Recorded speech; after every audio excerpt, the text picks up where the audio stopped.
A Japan reference is getting the state's former governor, in trouble tonight.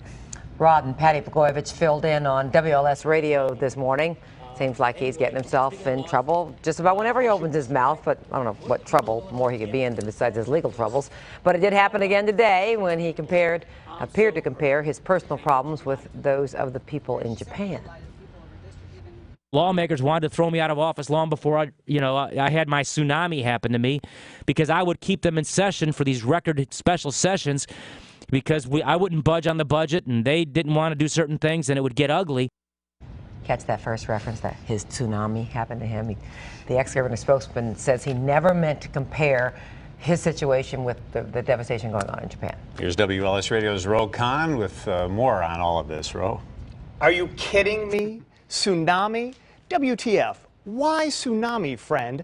I can even imagine what you were thinking. Let's see, what word does everybody know that would best describe my predicament? Oh, I know, tsunami. Everyone has seen the images of that. Water rushing in, people dying, people running. Mr. Governor, 4,300 innocent people are dead. Another 8,000 are missing, most of them swept out to sea. Your predicament is not a natural disaster, it's man-made by you. The federal government felt fit to charge you on 24 counts of criminal conduct, including selling a Senate seat, our Senate seat. And it's all on tape.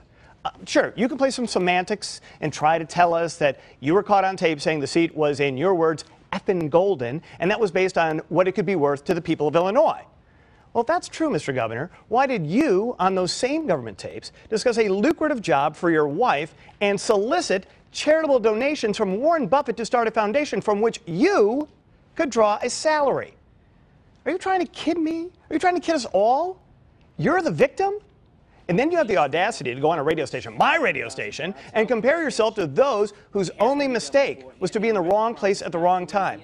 And don't you think that a month before your trial is supposed to start, this is your way of making your case to a jury pool without ever having to take the stand?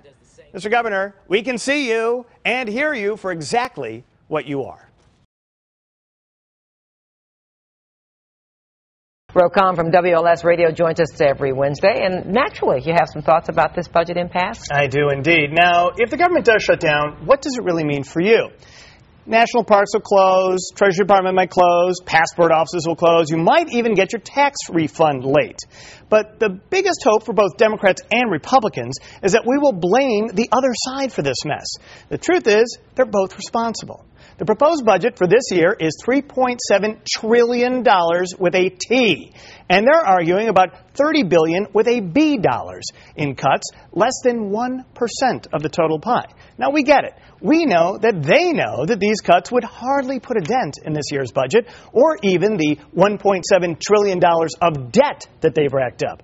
Now, this shutdown is designed to be a nuisance, to get our attention, but even that would be expensive.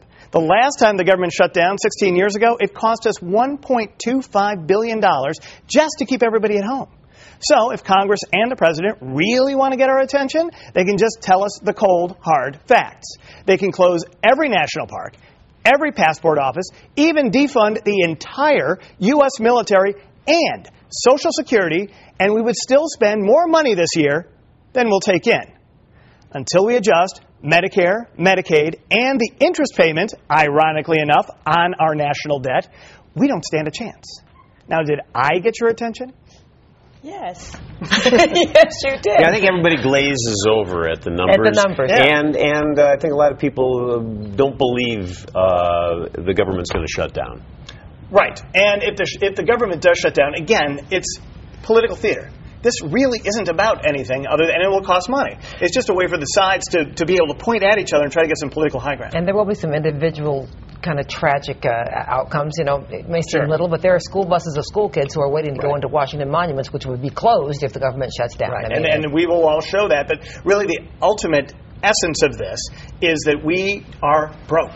I mean, the bottom line is we don't have enough money left, and we've borrowed to a limit that if we continue to borrow, we can't sustain ourselves. There was just a report today. 2037 is the last year that the economy can actually sustain itself under these current pressures. So if we convince them that we will blame everybody, then maybe everybody will get involved in the solution. I would hope so. Thanks, Roe. This is where we usually promote your radio show, but we don't have that script page today to say you're on. He's on from 2 to 6? Yeah. 2 to 6 in the afternoon on WLS. But I'd just say a 8:90 nice suit and tie combination. Thank you very much. All right, thank you. And that wasn't scripted, by the way. From the fashion cop himself. Don't High tell my praise wife. from him.